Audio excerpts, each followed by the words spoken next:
I was hanging 40 feet above the ground when I first saw her. My arms burned like I'd dipped them in acid, chalk dust coating my trembling fingers as they desperately clung to the crimson handhold.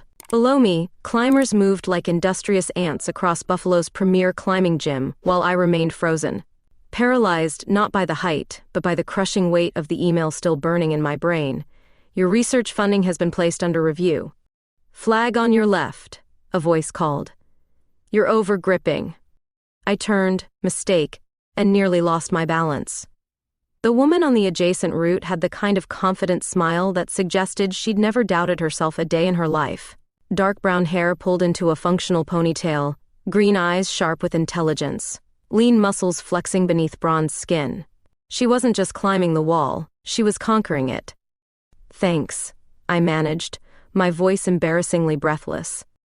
But I'm actually trying a new technique called cling desperately until someone rescues you. Her laugh echoed against the high ceiling. Bold strategy. How's it working? About as well as my career at the moment, I muttered, finally reaching for the next hold, my sweaty palms slipping traitorously. And then I was falling, the air rushing past my ears in a violent whoosh, the safety rope jerking tight, but not before strong arms caught me, the scent of cedar and something clinical. Hand sanitizer? Filling my nostrils. I've got you, she said, her breath warm against my neck, steadying me until my feet found purchase. I'm Audrey Rivera. Melanie Wright, I replied, oddly aware of my racing pulse, chalking it up to the near fall. Microbiologist and apparently terrible climber. Endearing climber, she corrected, releasing me reluctantly. Buy you a coffee? The protein shakes here taste like sweetened chalk. 30 minutes later, we sat facing each other over steaming mugs, my lab coat exchanged for a faded Buffalo U sweatshirt, her climbing gear for a crisp button-down that somehow looked designer despite obvious wrinkles. Food safety specialist with the FDA, she explained, stirring her coffee rhythmically. I chase bacteria for a living too, just after they've potentially killed someone. I prefer my microbes safely contained in petri dishes, I said, watching the way her lips curved around the rim of her mug. Less paperwork that way. And yet you look like someone drowning in paperwork. The direct observation made me flinch. Research troubles? The espresso machine hissed violently behind us, matching my internal pressure. Just university politics. Apparently questioning the safety data from our biggest donor's products makes me problematic. Let me guess, Apex Foods? The coffee turned bitter on my tongue. How did you know? Her phone buzzed between us, screen lighting up with classified Apex investigation, before she flipped it over, her expression suddenly guarded. Lucky guess. Professional hazard. Something electric passed between us. Recognition, curiosity, warning. Outside, raindrops began tapping against the window, creating a staccato backdrop to our unexpected connection. So, she said, changing the subject with practiced ease, what drives a brilliant microbiologist to punish herself on climbing walls? Control, I admitted, surprising myself with the honesty. In the lab, I control every variable. Out there in the real world, I gestured vaguely at the rain-streaked window. When our hands accidentally brushed across the table, neither of us pulled away immediately. Her phone rang again, breaking the moment. I should take this, she said, looking genuinely disappointed as she stood. Same time Thursday? I could show you some techniques. For climbing, she added with a small smile. I nodded, watching her walk away, struck by the strange feeling that something significant had just happened. It wasn't until weeks later that I discovered the truth, that our meeting at that climbing gym wasn't an accident, and that Audrey Rivera knew exactly who I was before she ever called out that climbing tip. Thursday turned into Saturday, and Saturday became a pattern. For 3 weeks straight, Audrey and I met at the climbing gym, her patient guidance slowly transforming my desperate clinging into something resembling technique. But today was different. Today I'd invited her to my lab. You sure this isn't breaking about 15 university protocols? Audrey asked, running her finger along the edge of my workstation. The afternoon sun filtered through half-closed blinds, casting striped shadows across her face. 20 minimum, I replied, carefully adjusting my microscope. But I'm the lead researcher, and it's Saturday. Nobody cares. That wasn't entirely true. Dr. Hamlin, the department chair, had been watching me like a hawk since I'd questioned those Apex food samples. His funding-obsessed brain probably had security cameras trained on us right now. "Come here," I said, stepping aside from the microscope. "This is what's been keeping me up at night." Audrey leaned forward, her shoulder brushing against mine as she peered into the eyepiece. The faint scent of her perfume, something with notes of vanilla and amber, momentarily distracted me. "What am I looking at?" she asked. "That," I said, tapping the slide with my pen, "is a nasty little bacteria strain that shouldn't be anywhere near processed food. But I found it in 3 separate Apex samples." She straightened, her green eyes narrowing. "And the official tests didn't catch this?" "Their methods wouldn't. This little monster only shows under very specific conditions." I hesitated. Conditions that happen to match improperly refrigerated food trucks. Something flickered across her face, recognition, confirmation of a suspicion.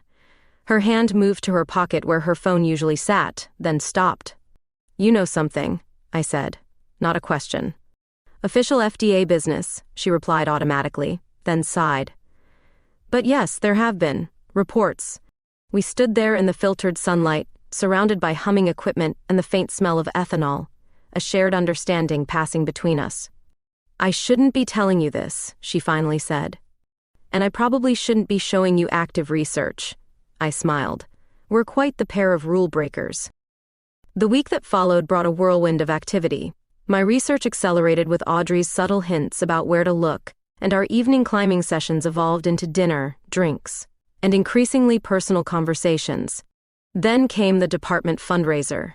Converted laboratory spaces filled with Buffalo's scientific elite, pharmaceutical reps, and university donors milling about in cocktail attire. I stood uncomfortably in a black dress I'd panic purchased that morning, watching Audrey across the room. She wore an emerald silk blouse that matched her eyes, laughing easily with a circle of admirers. "Dr. Wright," Dr. Hamlin's voice interrupted my staring. "Your project is drawing attention, not all positive." "The science is solid," I said automatically. "Science requires funding," he countered, his tone making it clear this wasn't just friendly advice. Across the room, I watched a silver-haired man in an expensive suit place his hand on Audrey's lower back. She skillfully pivoted away, but his persistence was obvious. "Excuse me," I said abruptly, leaving Hamlin mid-sentence. I crossed the room with purpose, surprising myself.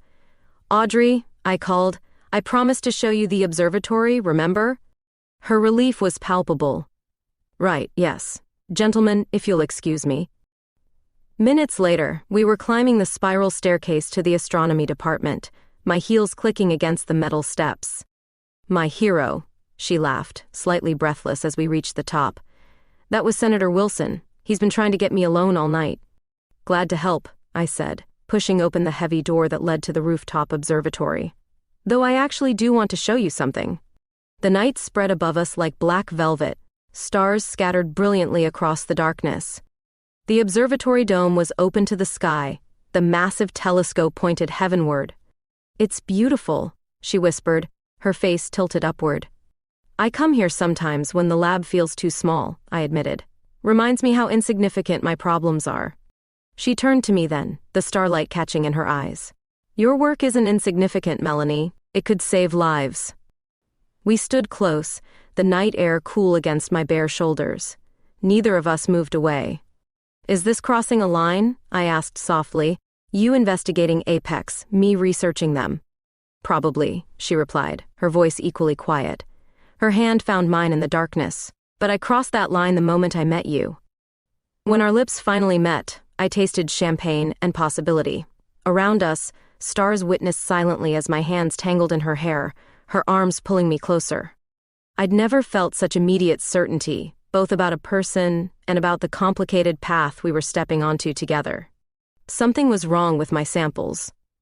I stared at the petri dishes lined up before me, the bacterial growth patterns showing subtle inconsistencies that hadn't been there yesterday. The clock on the lab wall read 11:43 p.m. I'd been here for 14 hours straight. "This doesn't make sense," I muttered, comparing my notes to the cultures. The contaminant levels in the Apex food samples had decreased overnight, something that should be scientifically impossible without intervention. The lab door opened behind me. "You're still here?" Audrey stepped in, carrying takeout bags that filled the sterile space with the aroma of pad thai. "I thought we said 8 o'clock. Shit, I'm sorry." I rubbed my eyes, leaving smudges of mascara on my fingertips. "Something's wrong with my samples." She set the food down, coming to peer over my shoulder. 3 weeks had passed since our kiss at the observatory, weeks filled with stolen moments between my research and her FDA duties. Her perfume, now wonderfully familiar, momentarily distracted me from my scientific crisis. "Someone tampered with them," I said, pointing to the cultures. "These bacterial colonies don't just disappear overnight." Audrey's expression darkened. "Any idea who?" "Could be anyone with lab access. Students, janitors, other researchers." I hesitated. "Or someone with enough influence to get a security badge." The silence between us filled with unspoken suspicions. She'd been increasingly tight-lipped about her Apex investigation, and I'd noticed Dr. Hamlin watching my lab with unusual interest. "Let's get out of here," Audrey said suddenly, gathering my coat. "We need to talk, but not here." 20 minutes later, we were in Audrey's apartment, a sleek, minimalist space with floor-to-ceiling windows overlooking Buffalo's nighttime skyline. Rain tapped gently against the glass, creating watery shadows across the hardwood floors. "I can't tell you everything," she began, pouring us each a generous glass of wine. "But Apex Foods isn't just guilty of sloppy refrigeration practices. We suspect deliberate contamination." The wine tasted bitter in my mouth. "Why would a food company contaminate its own products?" "Insurance fraud, stock manipulation, eliminating competition." She took a long sip. "Or creating demand for treatment options they conveniently own patents for." Jesus. I set my glass down. "And you think they're tampering with my research?" "I think," she said carefully, "that your uncle sits on Apex's board of directors." The room seemed to tilt slightly. "What? I don't have an uncle who?" Then realization struck me. "Wait, William Hartley? He's my mother's brother, but they haven't spoken in decades. I've never even met him. Yet you're researching his company's products." Pure coincidence. I had no idea he was connected to Apex. Audrey moved to sit beside me on the sofa, close enough that our thighs touched. "I believe you, but others might not. This connection complicates things." The rain intensified outside, matching my internal storm. Everything I'd worked for, my career, my research integrity, suddenly felt precarious. Audrey's hand found mine, warm and reassuring against my cold fingers. "We'll figure this out," she said softly.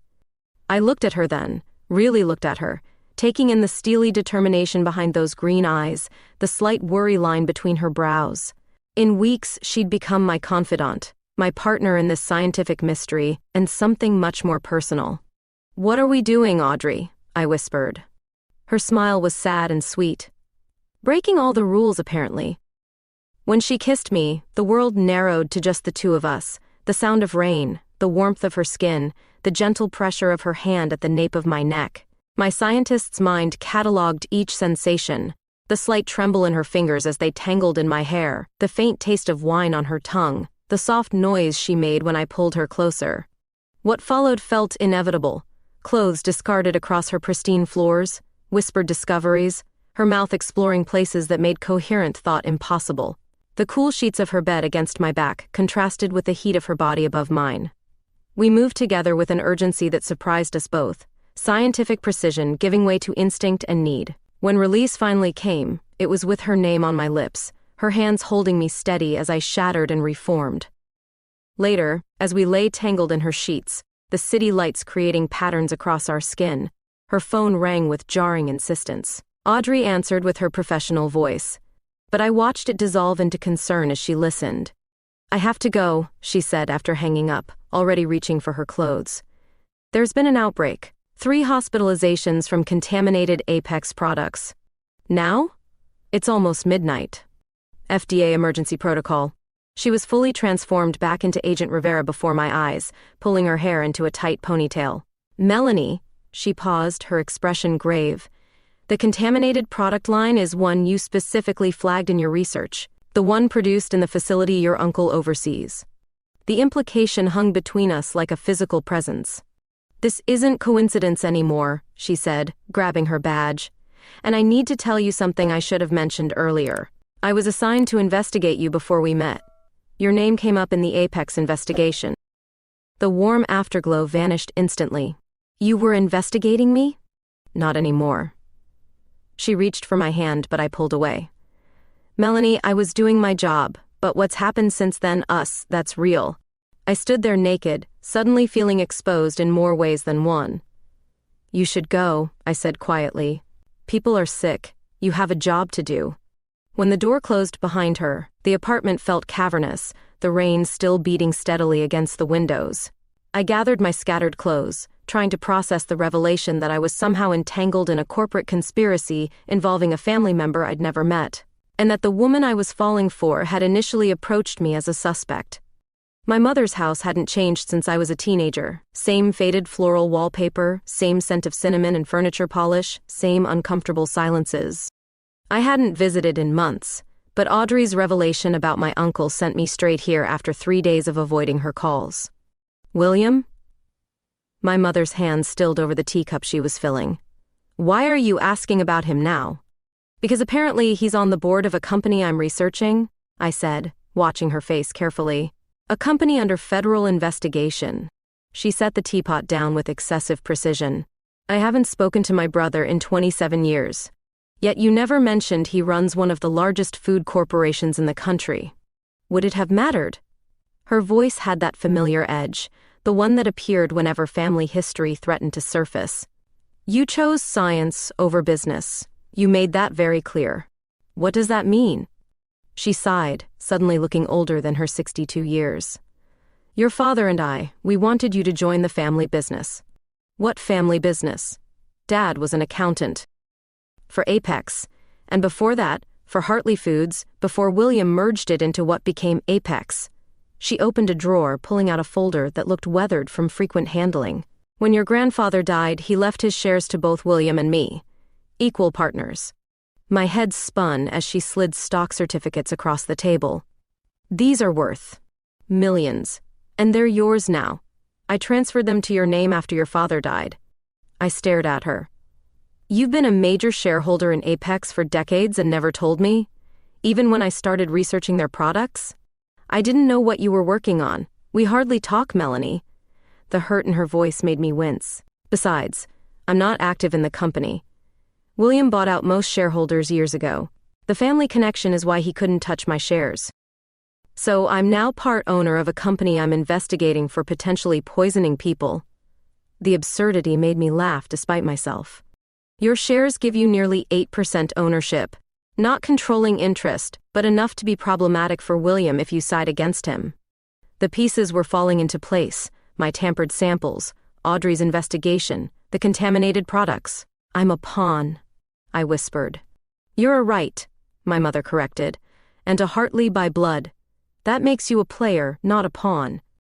That evening found me at a restaurant I couldn't afford, seated across from relatives I barely knew. My mother had insisted on this dinner, claiming it was time I met my uncle. William Hartley was exactly as I'd imagined, silver-haired, immaculately dressed, with the practiced smile of someone accustomed to getting his way. "My brilliant niece," he said, raising his wine glass. "I've followed your career with interest." The restaurant's soft lighting couldn't disguise the calculating look in his eyes. Beside him sat his son Connor, my cousin, whose vacant expression suggested he'd rather be anywhere else. "Interesting timing," I replied, not touching my glass. "Just as my research starts highlighting problems with your products." "Direct. I appreciate that." William's smile never wavered. "Your mother mentioned you recently learned about your ownership stake." Across the table, Audrey shifted uncomfortably. Her presence had been my one condition for attending. I needed someone I trusted watching my back, despite the unresolved tension between us. "Mr. Hartley," Audrey interjected smoothly, "as I've explained, the FDA investigation is ongoing. It would be inappropriate to discuss specific findings." "Of course, Agent Rivera." His emphasis on her title felt pointed, though one wonders about the ethics of an investigator dating a shareholder of the company she's investigating. I nearly choked on my water. "How did you—" "Buffalo is smaller than you think." His gaze flicked between us.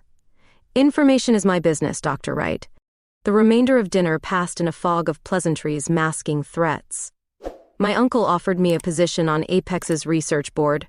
My cousin mentioned how unfortunate it would be if my academic career were tarnished by conflict of interest allegations. My mother remained silent, eyes downcast. This was a mistake, I hissed to Audrey as we escaped to the parking lot afterward, rain beginning to fall and a light mist around us. He's trying to intimidate you, she replied, reaching for my hand. I hesitated before taking it. Melanie, about what I told you. Not now. The restaurant doors opened behind us. They're coming. We said tense goodbyes to my family, promises to speak soon hanging empty in the damp air. As my mother hugged me, she whispered, "Be careful. There's more at stake than you know." The drive back to my apartment was silent until Audrey pulled onto the shoulder of the road, killing the engine as rain intensified around us. "I can't do this anymore," she said, hands still gripping the steering wheel. "The secrets, the professional boundaries I'm crossing. I was assigned to watch you because of your family connection, but I never expected." She turned to face me, rain drumming on the roof. "I never expected you. You should have told me from the beginning." "I know." Her voice cracked. "But by the time I realized who you were to me, it was too late." Thunder rumbled overhead, matching the tumult in my chest. Anger, betrayal, and something else. Something that felt dangerously like forgiveness. "I don't know how to trust you now," I admitted. She reached across the console, her fingers brushing my cheek. "Then trust the evidence, the science. That's what brought us together in the first place." When her lips met mine, the rain surrounding us in our small cocoon of warmth, I knew I was making another potentially catastrophic decision. But as her hands tangled in my hair, I couldn't bring myself to care. The threatening note was printed on university letterhead. The irony wasn't lost on me as I read it again. Research modifications requested. Your cooperation ensures continued funding and personal safety. Not exactly subtle. I locked my lab door, something I rarely bothered with before. 3 days had passed since the family dinner, and things were escalating rapidly. First came emails from the department chairs suggesting methodological changes. Then a senior professor hinted my tenure review might face unexpected obstacles. Now this. My phone buzzed with Audrey's text. "Can't talk. Being watched. Stay safe." Even our communication had been reduced to cryptic messages. She'd been pulled into meetings at the FDA regional office, supposedly for case updates, but really, we both suspected, to be monitored. The lab felt different now, hostile rather than comforting. I glanced up at the cameras in the corner, wondering who might be watching. My samples continued showing signs of tampering, bacterial cultures mysteriously dying, data files corrupted. "Dr. Wright?" My lab assistant Devin appeared in the doorway, startling me. "The department chair wants to see you. Something about budget concerns." That'd be the 3rd budget meeting this week. Tell him I'm in the middle of time-sensitive cultures. Devin shifted uncomfortably. He said it's mandatory. Fine, I'll be there in 10 minutes. After he left, I quickly photographed my current samples with my personal phone and locked the most critical cultures in my private refrigerator. The meeting went exactly as expected. Dr. Hamlin, sweating slightly beneath fluorescent lights, outlined concerns about my methodology. "The Board of Trustees has questions about your conclusions," he said, not quite meeting my eyes. "You mean William Hartley has questions," I countered. My uncle seems very concerned about scientific accuracy suddenly. Hamlin paled. "This isn't personal, Melanie. It's about university funding. It's about covering up contaminated food products that are making people sick. These are serious allegations with no concrete evidence." "My evidence keeps disappearing," I shot back. "Wonder why that is." I left his office knowing I'd accelerated whatever clock was ticking down. Back in the lab, I found Devin unusually interested in my locked refrigerator. "Need something?" I asked, making him jump. "Just organizing." His eyes darted to the side. "Actually, I've been meaning to ask about your data storage protocols for the Apex research." Something in his tone raised red flags. "Why do you ask?" "No reason. Professional curiosity." That night, I waited until the building emptied before retrieving my backup samples, hidden inside equipment in another professor's lab, a friend on sabbatical who'd given me her keys. As I stepped into the parking garage, the overhead lights flickered ominously. The sound of breaking glass woke me at 3:17 a.m. I bolted upright in bed, heart hammering as footsteps moved through my apartment. Grabbing my phone and laptop, I locked myself in the bathroom, calling Audrey with shaking fingers. "Someone's in my apartment," I whispered when she answered. "I'm 5 minutes away. Stay hidden." Her voice was taut with fear. "Call 911.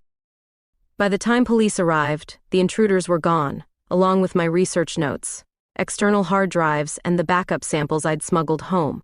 The officers looked skeptical when I explained about corporate espionage and contaminated food products.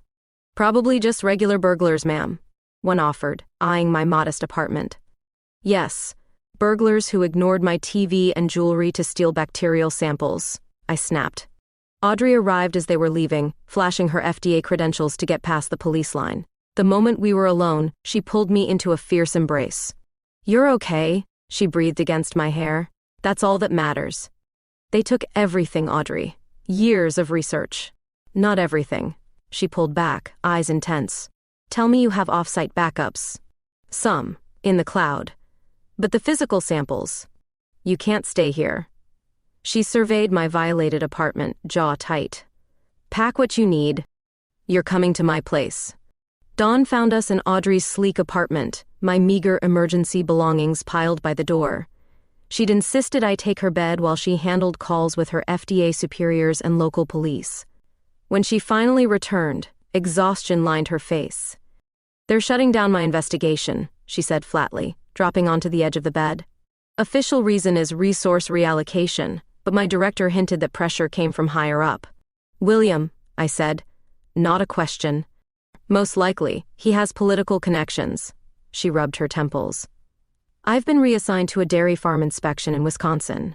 What do we do now?" "Now," she said, her voice softening as she slipped beside me under the covers. "We get some sleep. Then we fight back." Her body curved against mine, a protective shell. Despite everything, desire bloomed at her proximity, her scent, her warmth, the gentle stroke of her fingers along my arm. I turned to face her, finding her eyes already on mine. "We could lose everything," I whispered. "I already found what matters," she replied. Our kisses grew desperate, hands moving with urgent need. The fear and tension of the night transformed into something electric between us. Clothes were discarded, Audrey's mouth tracing paths across my skin that made coherent thought impossible. I gasped as she moved lower, all scientific precision abandoned for raw instinct. When I finally fell asleep in her arms, sunlight filtering through unfamiliar curtains, I knew that whatever came next, we'd face it together. William Hartley might have money and power, but we had truth, and each other. What I didn't yet realize was how much more complicated the truth would prove to be. "I need to use your badge," I said, watching Audrey's expression shift from sleepy contentment to sharp alertness. "That's a federal offense," she replied, sitting up in bed. We'd spent 3 days hiding in her apartment, sleeping in shifts, surviving on delivery food, and mounting anxiety. "So is covering up fatal food contamination," I countered. "Your credentials can get us into the FDA lab. I need equipment my university doesn't have." Audrey ran her fingers through her tangled hair. "You realize I've been officially removed from the investigation? Using my access now would end my career. People are dying, Audrey." I grabbed my laptop, showing her the news reports I'd been tracking. 3 more hospitalizations yesterday. The recall is too narrow. They're only pulling products from one facility when my research shows the contamination might be in their entire supply chain. Her shoulders slumped. "Let me make some calls first. I still have contacts who aren't in William's pocket." By afternoon, we had our answer, and unexpected allies. Vincent Chen, Audrey's former supervisor, met us in the FDA parking garage, looking nervously over his shoulder. "This is highly irregular," he muttered, swiping us through a service entrance. "You have 4 hours while the main lab team is at a mandatory training session. The surveillance cameras in Lab 3 will experience a technical glitch." The clinical gleam of government-grade equipment made my researcher's heart race. While Audrey stood guard, I worked with methodical intensity, analyzing the few remaining samples I'd hidden in a cloud storage lockbox, digital backups of my bacterial culture's DNA sequencing. "Found it," I whispered eventually, staring at the screen. "The contamination signature is unique, synthetic, not natural. Someone engineered this bacteria to withstand standard testing. Audrey leaned over my shoulder. You mean, this wasn't negligence? It was deliberate. I pointed to specific markers in the DNA sequence. And here's proof it's the same strain across 3 different Apex facilities. My uncle is lying about the contamination being isolated. We left with encrypted data drives and a renewed sense of purpose. That evening, reviewing our findings in Audrey's apartment, the weight of what we discovered settled over us. William didn't just cover up contamination, Audrey said. He orchestrated it. But why would he poison his own products? My phone rang unexpectedly, my mother. Melanie, thank God, I've been trying to reach you for days. Are you safe? The concern in her voice seemed genuine. I'm fine. Why? Because your father's research journal arrived yesterday, the one he kept in a safety deposit box, with instructions to deliver it to you if anything suspicious happened with Apex. Her voice dropped. Melanie, I don't think your father's car accident was an accident. The floor seemed to tilt beneath me. What are you saying? Your father was investigating William before he died. Something about patent applications and bacterial engineering. He believed William was developing controlled outbreaks to drive up stock prices for a new food safety technology Apex was acquiring. Ice spread through my veins. Dad was an accountant, not a scientist. He was both. Your research passion came from somewhere, Melanie. Her voice cracked. Please be careful. These documents implicate people beyond just William. After we hung up, Audrey held me while shockwaves rolled through my body. My father, the quiet man who'd taught me to look through my first microscope, had died investigating the same corruption I'd stumbled into. We need to clear our heads, Audrey said finally. Think somewhere safe. Which is how we found ourselves at midnight in the empty climbing gym, Audrey having convinced the owner, her college roommate, to let us in after hours. Physical challenge quiets mental chaos, Audrey explained, chalking her hands. Trust me. Under normal circumstances, scaling the gym's highest wall would terrify me. But tonight, with adrenaline already flowing and Audrey climbing beside me, fear seemed irrelevant. We ascended in silence, finding handholds in the dim emergency lighting. At the top, suspended 40 feet above the ground, I felt strangely calm. I'm going to use my shareholder position, I said between controlled breaths. Force a board meeting, present our evidence. They'll fight dirty, Audrey warned, her face inches from mine on adjacent roots. Your uncle has everything to lose. So do we. I reached across the gap between us, my fingers finding hers on the handhold. I'm scared, Audrey. She tightened her grip on my hand. Me too, but we're right, and they're wrong. Sometimes it's that simple. Our kiss, suspended in midair with nothing but safety ropes between us and disaster, felt symbolic of our entire situation, precarious, thrilling, necessary. Back on solid ground, my phone lit up with a text from an unknown number.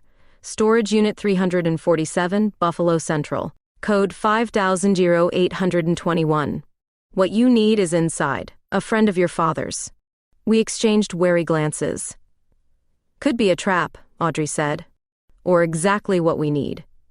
I showed her the message. The code, it's my birthday backwards. The decision made itself. As we prepared to chase this new lead, my uncle's call came through. Melanie, William's voice was unexpectedly gentle. We need to talk, not as adversaries. There are things you don't understand about your father. I understand enough. Do you? He paused. Did you know your father isn't dead? He's been orchestrating everything, your research focus, even your relationship with Agent Rivera. You're his pawn, not mine. The phone nearly slipped from my suddenly numb fingers.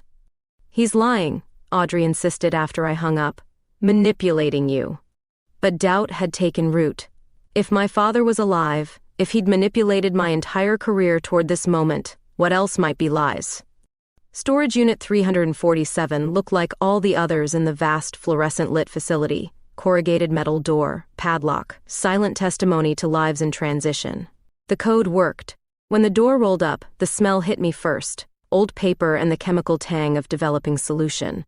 Your father was a photographer? Audrey asked, taking in the makeshift darkroom setup alongside filing cabinets and boxes. Hobbyist, I murmured, drawn to a corkboard covered with photographs. Me at college graduation, my mother gardening. But most unsettling, surveillance photos of William, dated after my father's supposed death. Melanie. Audrey's voice sounded strange. She held a file containing FDA letterhead documents. These are internal memos, classified ones, about Apex investigations from 3 years ago. How would my father have these? He wouldn't, unless. A manila envelope labeled "For Melanie" sat prominently on a desk. Inside was a computer drive and handwritten note. "The truth isn't what you think. Meet me where we saw Saturn's rings. Tomorrow, sunset." The observatory, where my father had taken me for my 16th birthday. "It's him," I whispered, the paper trembling in my hands. "He's alive." Audrey's face had gone carefully blank, her investigator mask sliding into place. "We need to consider the possibility that William is telling the truth. That my supposedly dead father orchestrated everything, including us meeting?" The words felt ridiculous saying aloud. "Your cliff-hanging moment at the gym was perfectly timed for me to help you. Our continued encounters, my assignment to investigate Apex." Cold realization spread through me. "You think I'm part of it? That I've been manipulating you?" "No." She gripped my shoulders. "I think you're as much a victim as anyone. But we need to be careful." We loaded the files into her car, hyper-aware of being followed. Back at her apartment, we examined the drive's contents. Years of meticulous documentation of Apex's activities, communications between my father and unknown conspirators, and most damning, evidence that he'd been tracking me and Audrey both. "He has my performance reviews," Audrey said, face pale as she scrolled through documents. "Reports on my cases from before we met. He was studying me." The floor seemed to drop beneath me. "But why?" "Because I was incorruptible," she said bitterly. "Young, idealistic agent with a perfect record. Who better to give credibility to an investigation?" Dawn broke as we finished examining the files. Neither of us had slept. The meeting at the observatory was 12 hours away, and we had decisions to make. "We should contact Vincent," Audrey said. "Get official backup." "And if my father is alive and Vincent's compromised too?" I countered. "We trust no one until we know what's happening." Her supervisor called while we were debating, voice tight with urgency. "Rivera, get out of Buffalo. Your investigation authorization has been retroactively revoked. They're calling it espionage." "What?" Audrey's knuckles whitened around the phone. "Someone submitted evidence you've been falsifying reports. They're coming with warrants." After she hung up, we moved with focused panic, grabbing essentials, abandoning anything traceable. Within 20 minutes, we were in my rarely used car heading out of the city. "Where do we go?" I asked. "Somewhere to regroup until sunset." She was scanning road cameras, paranoia now fully justified. "I have a cabin, technically my aunt's, off the grid." The autumn landscape blurred past as we drove north, trees aflame with reds and golds against a steel-gray sky. We switched highways 3 times, doubling back twice to ensure we weren't followed. The cabin was more rustic than I'd imagined, a single room with wood stove, basic amenities, and blessed isolation. Miles of forest surrounded us, leaves rustling with October wind. "We have 6 hours," Audrey said, checking her watch. "Then we decide if we meet your father." I stood at the window, watching clouds gather. I don't know who to trust anymore. She approached slowly, turning me to face her. "Trust this." She pressed my hand to her heart. "Whatever else is happening, what's between us is real. I didn't plan it, didn't want it given the circumstances. But here we are." When she kissed me, I clung to her like a lifeline. In the quiet of the woods, with potential betrayal and danger circling like wolves, we reaffirmed the one truth we could verify, our connection to each other. Later, hiking through the forest to clear our heads, we spotted the tail, a figure moving parallel to our path, just visible through the trees. "Don't react," Audrey whispered. "Keep walking normally." We quickened our pace, changing direction back toward the cabin. The shadow followed.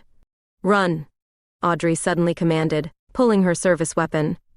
We sprinted through underbrush, branches whipping at our faces.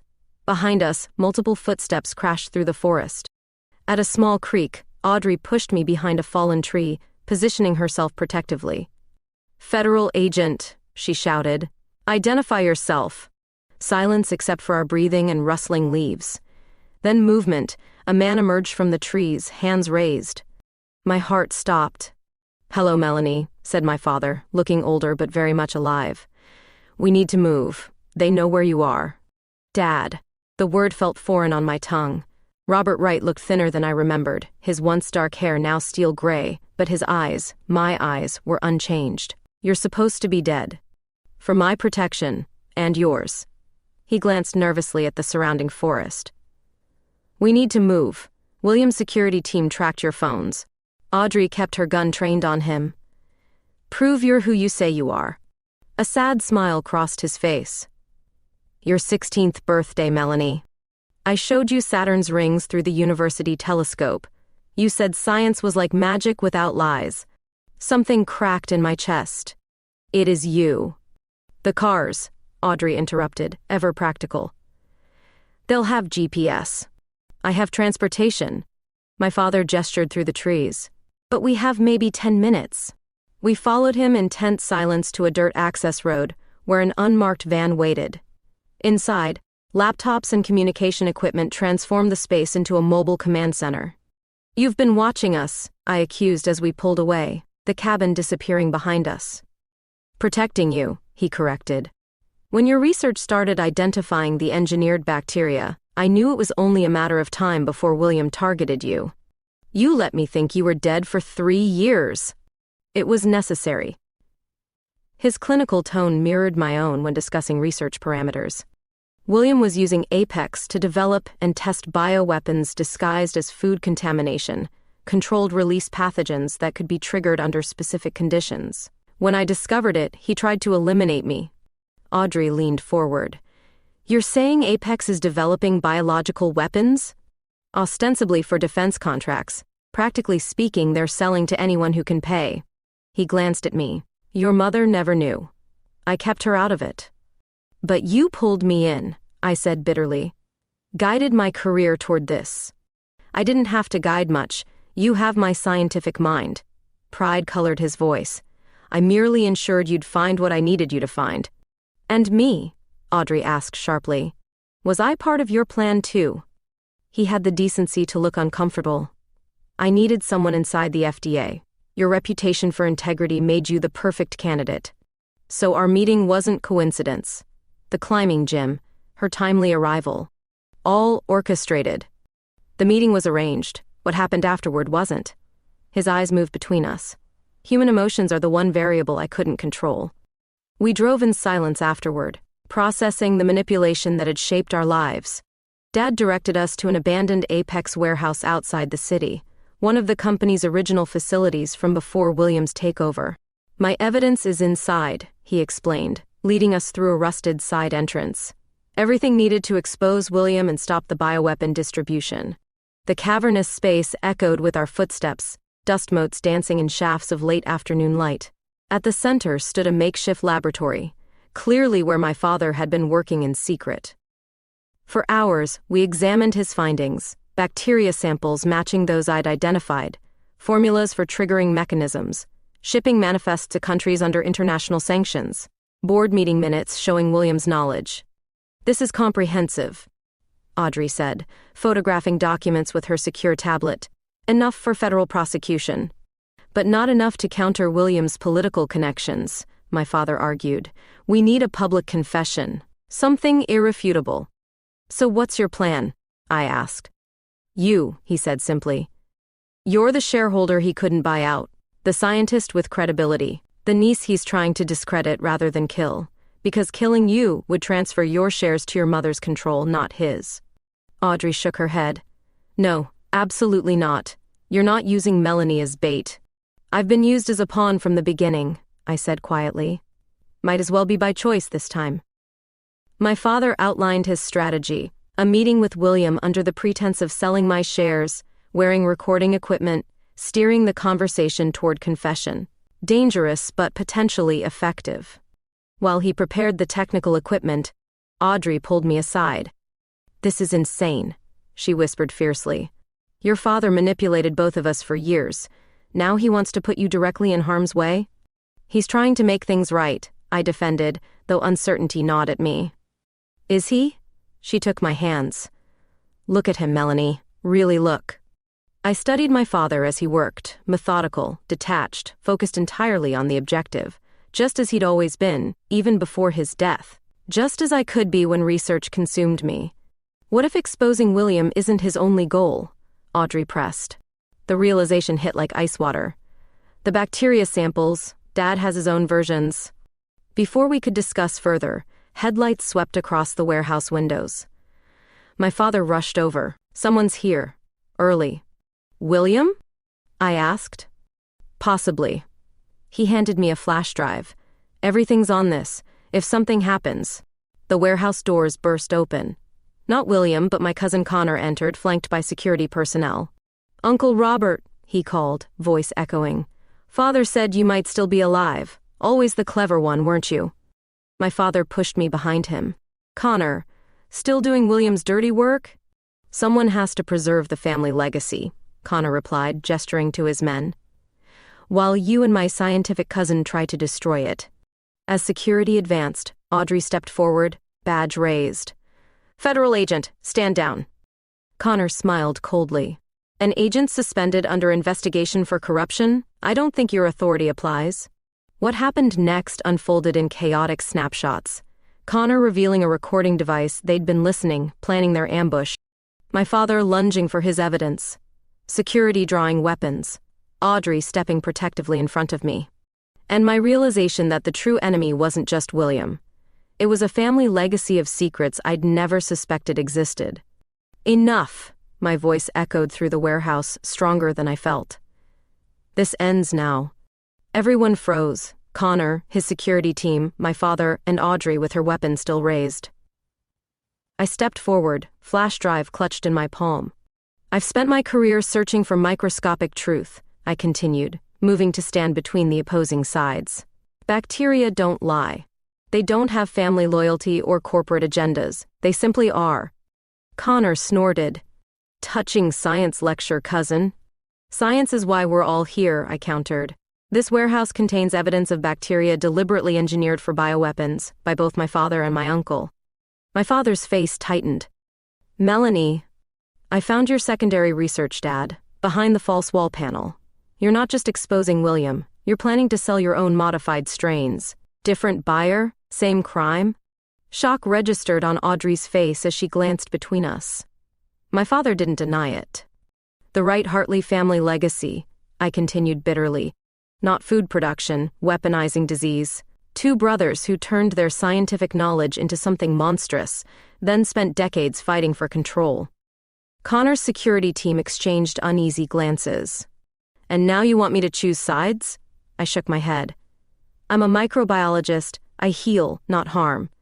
I held up the flash drive.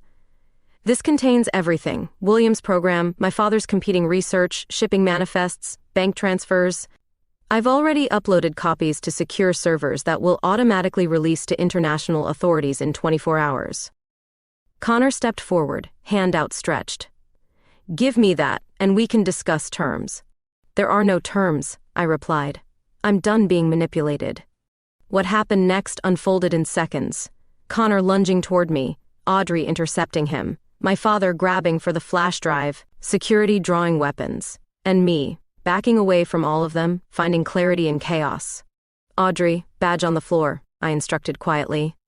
Her eyes met mine, questioning, trusting, before she slowly placed her FBI credentials on the concrete. Now your gun. She hesitated only briefly before setting down her weapon. What are you doing? My father demanded. Choosing my side. I took Audrey's hand facing the room. Not William's, not yours, hers. Connor laughed. How touching. The lesbian scientist and her federal girlfriend against the world. You're outnumbered and outgunned. As if on cue, sirens wailed in the distance. Actually, I replied calmly, we have perfect timing. The warehouse doors burst open as federal agents flooded in, led by Vincent Chen. FBI, everyone on the ground now. In the pandemonium that followed, Connor and his team being handcuffed, my father attempting to explain himself, Audrey pulled me aside. Vincent? She asked. How? I called him this morning, I admitted, while you were loading the car. I couldn't be certain about my father's intentions, but I knew we needed backup we could trust. Tears glistened in her eyes. You could have told me. I needed genuine reactions from everyone, including you. I touched her cheek. And I was right. You chose me over your badge, over your gun. You chose us. 6 months passed like a whirlwind. The scandal rocked the scientific and regulatory communities. Apex Foods underwent complete restructuring after both William and my father faced international charges for bioweapon development. My mother, stunned by the revelations about her brother and husband, donated her company shares to food safety research. I testified at multiple hearings, my research vindicated but my family name tarnished. Academia welcomed me back with complicated enthusiasm, a scientific hero with notorious connections. After much soul-searching, I established an independent laboratory focused on bacterial solutions for food preservation rather than destruction. Audrey's career took an unexpected turn. Rather than punishment for her involvement, the FBI created a specialized task force combining scientific research and regulatory enforcement, with her as its head. The potential conflict of interest with our relationship raised eyebrows, but her superiors recognized the unique value of our combined expertise. Consultant roles only, she clarified one evening in our new apartment, reviewing contracts spread across the dining table. No direct investigations where you're involved. Boring, I teased, wrapping my arms around her from behind.